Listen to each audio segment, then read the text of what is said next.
ہم سب جو پانچواں نقطہ ہے، اور سب سے میں کہوں گا کہ ان تمام نکات میں ایسا نقطہ ہے کہ جس کا ہم شب و روز مشاہدہ کر رہے ہوتے ہیں، بلکہ آج کل تو کچھ براہ راست بھی مشاہدہ ہم کر رہے ہوتے ہیں۔ نقطہ کیا ہے؟ فوج کے بیانیے میں پانچواں میں پڑھ دیتا ہوں کہ پاکستان ایک ترقی پذیر ملک ہے جس کے وسائل محدود ہیں یا تعلیم کی کمی ہے۔ اس کے ساتھ ساتھ اسلام کا اپنا ایک نظام ہے جس میں مغربی جمہوریت اپنے مکمل ویژن کے ساتھ قابل قبول نہیں۔ چنانچہ جمہوریت کی خالص شکلوں کو یہاں اپلائی کرنا نہ صرف ہے کہ ممکن نہیں بلکہ عوام کے لیے نقصان دہ بھی ہے۔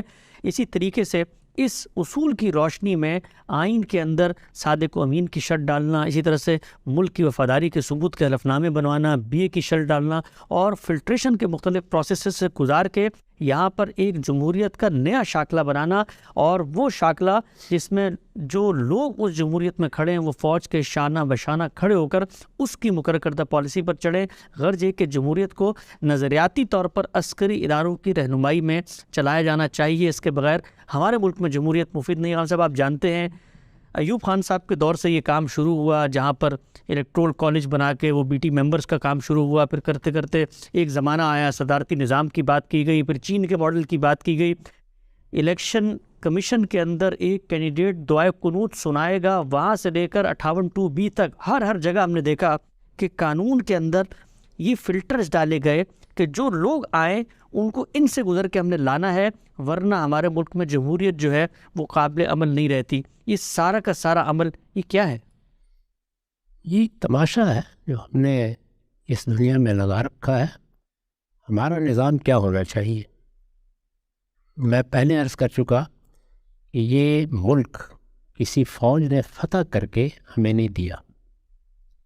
جیسے ایک صورت پیش آ گئی تھی خلافت عثمانیہ کا جب خاتمہ ہوا، ترکی فوج نے اپنے ملک کو بچانے کے لیے غیر معمولی اقدام کیا، اور بھی بعض جگہوں پر فوج نے بعض اقدامات کیے ہیں، اس سے ایک استحقاق وہ پیدا کر لیتے ہیں، اگرچہ اس کا بھی کوئی جواز نہیں ہے، لیکن یہاں تو اس طرح کی کوئی چیز ہوئی نہیں۔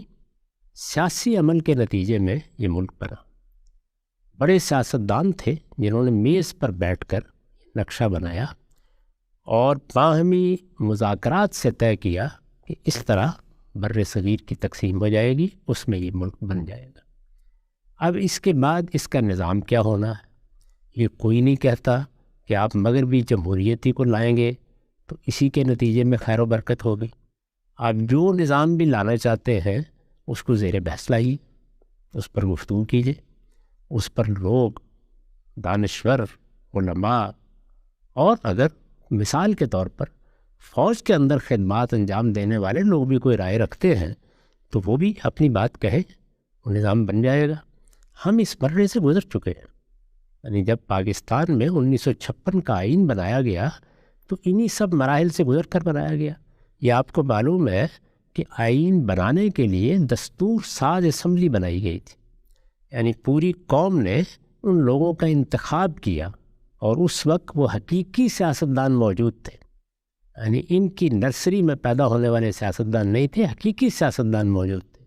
انہوں نے مل کر ایک قرارداد مقاصد منظور کی۔ مجھے آپ کو اس کی کسی شک سے اختلاف ہو سکتا ہے، لیکن یہ قومی اتفاق رائے تھا، اور پھر اس کے بعد باقاعدہ دستور ساز اسمبلی کے انتخابات ہوئے، یعنی کسی عام ایوان نے یہ نہیں بنایا، دستور ساز اسمبلی کے انتخابات ہوئے، اور پھر اس اسمبلی نے 1956 کا آئین بنایا۔ اس وقت یہ طے ہو گیا کہ ہمارا راستہ کیا ہے۔ اسی آئین کو سامنے رکھ کر پھر ہم نے 73 کا آئین بنایا ہے، اور اس کو بھی انہی مراحل سے گزر کر بنایا ہے۔ اس موقع کے اوپر بھی اگر آپ دیکھیں تو پورے ملک کی قیادت اس میں شامل ہوئی۔ ذوالفقار علی بھٹو صاحب کا بڑا کارنامہ اسی کو سمجھا جاتا ہے کہ انہوں نے سب کو متفق کیا، سب کو متحد کیا، اور پھر اس آئین کی دستاویز پر پورے ملک کے نمائندوں نے اپنے دستخط کیے۔ تو یہ ہم فیصلہ کر چکے ہیں، یعنی یہ کیا داستان ہمیں سنائی جاتی ہے؟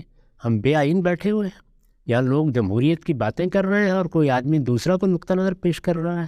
ان سب مراحل سے یہ قوم گزر کر اپنا آئین بنا چکی، اس آئین پر حلف اٹھا چکی، یہ خود اس کا حلف اٹھانے کے لیے پابند ہے، پورا ملک اس کا پابند ہے، وہ ایک قومی میثاق اور ایک مقدس دستاویز ہے۔ اس کے بعد یہ کیا تقریر ہے جو کی جا رہی؟ یعنی یہ تقریر تو آخری درجے کی غداری ہے، بغاوت ہے، ہائی ٹریزن ہے۔ یہ کیسے کی جا سکتی؟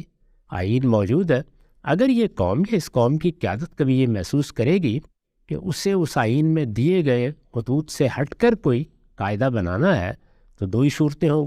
اگر جزوی معاملہ ہے تو ترمیم ہو جائے گی اور اس ترمیم کا طریقہ خود آئین میں بیان کر دیا گیا ہے. اگر کوئی غیر معمولی معاملہ ہے، ہم کہتے ہیں کہ نہیں ہم پورے نظام ہی کو تبدیل کر دینا چاہتے ہیں، ہم پارلیمانی کی جگہ صدارتی نظام لانا چاہتے ہیں، ہم کوئی چین کی طرح کی آمریت قائم کرنا چاہتے ہیں، تو فرض کر لیجئے کہ کسی قوم کی قیادت میں اس طرح کا اتفاق رائے پیدا ہو جاتا ہے تو دوبارہ دستور ساز اسمبلی کے انتخابات ہو جائیں گے اور اسی طریقے سے دوبارہ یہ ساری قوم یہ فیصلہ کر لے گی. سوال یہ ہے کہ قوم کے اندر ایک محکمہ ہے جس کو کچھ ذمہ داریاں دی گئی ہیں، اس کو ہم نے بندوق ہاتھ میں پکڑا دی ہے تو وہ ہمارے سینے پر رکھ کر یہ کہتا ہے کہ جو نظام میں بتاؤں گا اس کے مطابق تم اس ملک کو چلاؤ گے. یہ کیا چیز؟ میرے پاس الفاظ نہیں ہیں اس کی مذمت کے لیے. میں پھر بار بار توجہ دلاتا ہوں کہ ہم قومی اتفاق رائے سے وہ میثاق کر چکے ہیں، اس کو طے کر چکے ہیں، جب قومی سطح پر ہمیں کسی تبدیلی کی ضرورت ہوگی ہم کر لیں گے. اس وقت یہ طے ہے کہ یہاں ایک پارلیمانی نظام کے مطابق انتخابات ہوں گے.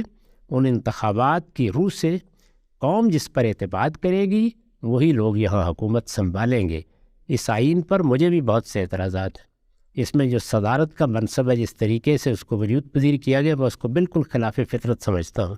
میں بھی اس پہ اعتراضات رکھتا ہوں، لیکن کیا میرا یہ حق ہے کہ میرے پاس بندوق ہو تو میں اس کو زبردستی نافذ کرنے کی صحیح کروں یا ایسی سازشیں کروں جس کے نتیجے میں یہ آئین نہ چل سکے، اس کے مطابق حکومتیں نہ بن سکیں؟ میرا کام یہ ہے کہ میں اپنی بات دلائل کے ساتھ کہوں، لوگوں کو اس کا قائل کروں، یہاں تک کہ قوم میں ایک اتفاق رائے کی صورت پیدا ہو جائے. اس کے بعد جو طریقہ میں نے آپ کو بتایا ہے جو دنیا بھر میں مانا جاتا ہے، جب یہ قوم اس ملک کو بنانے والی ہے، جب سیاسی قیادت نے اس کو وجود بخشا ہے، تو اسی طریقے سے ہم لوگوں کا انتخاب کریں گے اور انتخاب کر کے چاہیں گے تو اصولی تبدیلیاں کر لیں گے اور چاہیں گے تو ترامیم کے ذریعے سے کسی چیز کو بہتر کر لیں گے.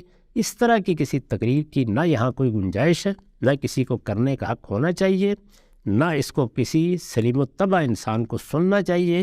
یہ بالکل ردی کی ٹوکری میں پھینک دینے کی چیزیں، ان کی کوئی حیثیت نہیں. اچھا، بہت ہی اہم بات آپ نے فرمائی کہ جو بھی نظام ہے اس میں اگر کوئی اصلاح کرنا چاہتا ہے، یہ کوئی خدا کا بنایا ہوا نہیں ہے، انسانوں کا بنایا ہوا نظام ہے. 10 اصلاحات بھی ہو سکتی ہیں لیکن یہ اصلاحات قوم کرے گی، قوم کی اجتماعی بصیرت کرے گی، قوم کے منتخب نمائندے کریں گے. چور دروازوں سے آنے والے اپنے کسی ویژن کے تحت ملک کے نظام کو نہیں تبدیل کر سکتے.